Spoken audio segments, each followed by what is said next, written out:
మీ ఎలాంటి వ్యాపార ప్రకటనలకైనా వెంటనే మా ఛానల్ సంప్రదించండి. ప్రస్తుతం మనతో పాటు ప్రముఖ ఆధ్యాత్మికవేత్త, జ్యోతిష్య వాస్తు పండితులు, లలితాదేవి ఉపాసకులు బ్రహ్మశ్రీ నానాజీ పట్నాయక్ గారు ఉన్నారు. గురువుగారితో మాట్లాడేద్దాం. నమస్కారం గురుగారు. శ్రీమాత్రే నమః. గురుగారు, జనవరి మాసం విశేషంగా ధనుసు రాశి వారి పరిస్థితి ఏ విధంగా ఉంటుంది? ఎటువంటి జాగ్రత్తలు తీసుకోవాలి? కొత్త సంవత్సరం మొదటి నెల ఏమైనా తీపి గుర్తులు ఉంటాయా? ఓవరాల్గా ఎటువంటి జాగ్రత్తలు తీసుకోవాలి? ధనస్సు రాశి వారికి ఫస్ట్ ఆఫ్ ఆల్ నెల ప్రారంభంలోనే 4 గ్రహాలు, చంద్రుడు కూడా వచ్చి కలుస్తే 5 గ్రహాలు, పంచగ్రహ చతుర్గ్రహ కూటములు లగ్న ధనస్థానాల్లో తిరుగుతున్నాయి. అర్ధాష్టమ శని ఉందనే ఒక ఆలోచన ఉంది వీరికి. అదేవిధంగా 9వ స్థానంలో కేతువు, 7వ స్థానంలో వక్రించినటువంటి గురువు, 3లో పరాక్రమ స్థానంలో రాహు ఉన్నాడు.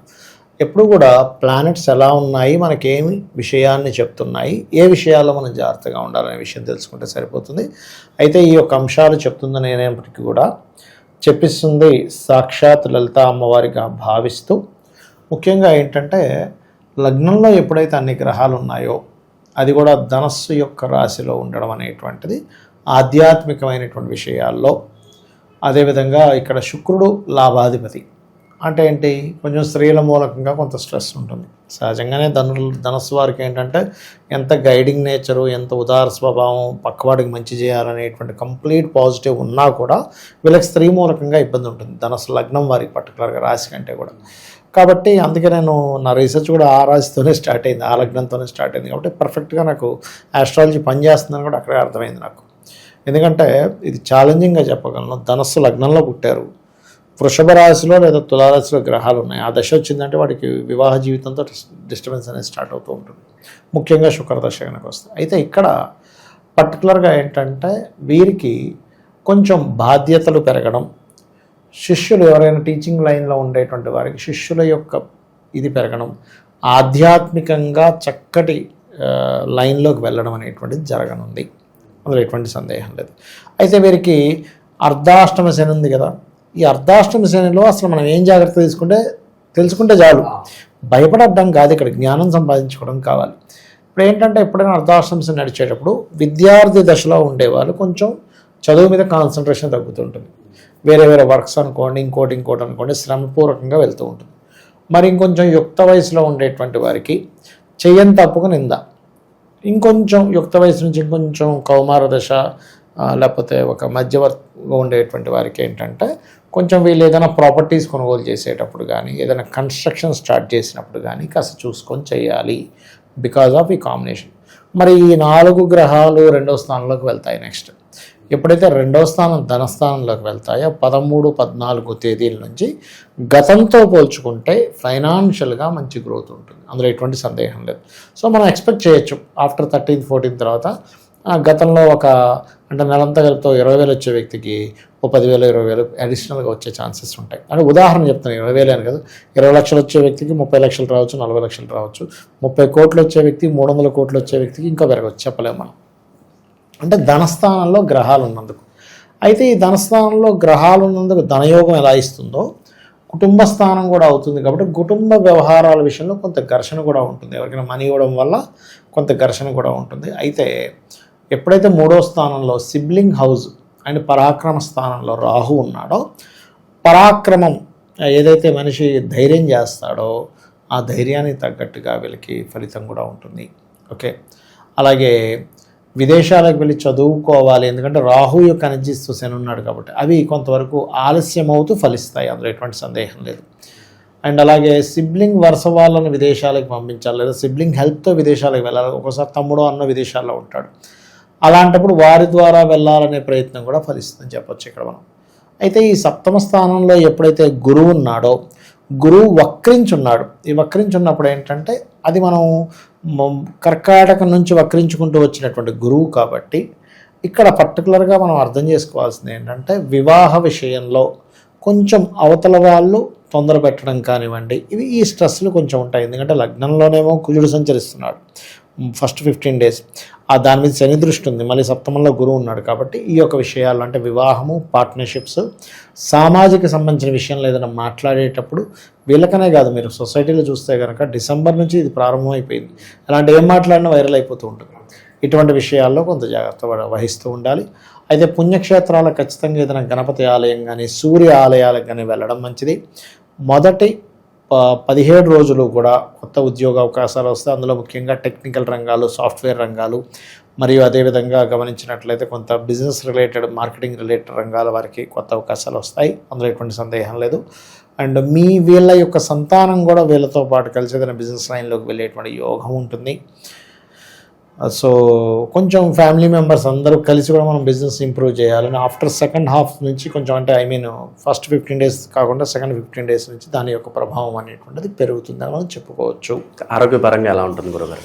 వీరికి ఆరోగ్యపరమైనటువంటి విషయాల్లో కనుక చూసుకున్నట్లయితే 6వ స్థానంలో గ్రహం ఏమీ లేదు, కానీ కొంతమంది చూడండి కొన్ని అంటే కొంత పార్ట్నర్స్ వల్ల సంకరించేవి కొన్ని ఉంటాయి. అంటే వాళ్ళకి ఏదో ఉండే ఇన్ఫెక్షన్స్ వీళ్ళకి రావడం, అటువంటివి కొంచెం చూసుకోవాలి. అది లవర్ కావచ్చు, బాయ్ ఫ్రెండ్, గర్ల్ ఫ్రెండ్ కావచ్చు, జీవిత భాగస్వామి కావచ్చు, వారి నుంచి వచ్చేవి కొంచెం ఉంటాయి అన్నమాట. అది కొంచెం చూసుకోవాలి. సెలబ్రిటీ రేంజ్లో ఉండే వాళ్ళకి ఎలా ఉంటుంది? సినిమా వాళ్ళకి కావచ్చు, రాజకీయ నాయకులకు కావచ్చు, కొత్త అవకాశాలు బాగా వస్తాయండి సినిమా ఫీల్డ్ వాళ్ళకి. ఎందుకంటే 3వ స్థానంలో రాహు ఉన్నాడు, పంచమాధిపతి లగ్నంలోకి వచ్చాడుగా. సో క్రియేటివ్ ఫీల్డ్లో ఉండేటువంటి వారికి, సెలబ్రిటీస్కి కొత్త అవకాశాలు వస్తాయి. అందులో ఎటువంటి సందేహం లేదు. అయితే వీళ్ళకి ఉండే అవకాశాలు మరింత బాగా అనుకూలంగా ఉండాలంటే లక్ష్మీ నరసింహస్వామి యొక్క ఆరాధన ఎక్కువగా చేయాలి. వీరు చేస్తే ఖచ్చితంగా బాగుంటుంది. సో ప్రతి ఒక్కరు కూడా కొత్త సంవత్సరం మనం ఏ పని అనుకున్నా కూడా ఎటువంటి ఆటంకం లేకుండా ముందుకెళ్ళాలి, కార్యసిద్ధి కలగాలని కోరుకుంటారు. దానికోసం ఏదన్నా రెమెడీ చెప్పండి. ఒకటేనండి, కొత్త సంవత్సరంలో కార్యసిద్ధి కలగాలి అని చెప్పి అవ్వాలంటే లక్ష్మీ నరసింహస్వామి ఆరాధన ఎక్కువగా చేస్తూ ఉండాలి. మరియు వీళ్ళు శని బుధ లేదా శని బుధ గురు 3 గ్రహాల దగ్గర దీపారాధన చేసి వాటి చుట్టూ ఒక 9 ప్రదక్షిణాలు చేసుకుని అదే ఆలయంలో ఉన్న స్వామివారికి కానీ అమ్మవారికి కానీ ఒక 3 ప్రదక్షిణాలు కానీ చేస్తూ, అర్ధాష్టమి శని కూడా నడుస్తుంది కాబట్టి వీలైనంత మటుకు ఇంట్లో చండీ లేదా కాలభైరవ అష్టకాన్ని ఎక్కువగా ప్లే చేస్తూ ఉండాలి. అప్పుడు ఇబ్బంది అనేటువంటిది ఉండదు. ప్రజెంట్ ఉన్న గ్రహస్థితి బట్టి ఎలాంటి పరిహారాలు వీళ్ళకి బాగుంటాయి అంటారు? వీళ్ళు ఎక్కువ చండీ పారాయణం చేసుకోవడం, తల్లిగారు, ఎందుకంటే అర్ధాష్టమి శని నడుస్తుంది కాబట్టి తల్లిగారు ఆరోగ్య విషయంలో కాస్త జాగ్రత్తగా ఉండడము, బెల్లము గోవులకు తినిపించడము, తెల్ల నువ్వులు బ్లూ కలర్ వస్త్రం దానంగా ఇవ్వడము, ఆయిల్ దానంగా ఇవ్వడం, ఇవి ముఖ్యంగా చేసుకోవాలి. గురుగారు, ఈ ఓవరాల్ 2026లో గ్రహస్థితి కాస్త ఇబ్బందికరంగా ఉంది అని అంటున్నారు. మరి ఎటువంటి పరిణామాలు జరగబోతున్నాయి అంటారు ఓవరాల్గా? యాక్చువల్గా 2025 నవంబర్ ఎండింగ్, డిసెంబర్ నుంచే ప్రారంభం అయిందండి గ్రహస్థితి.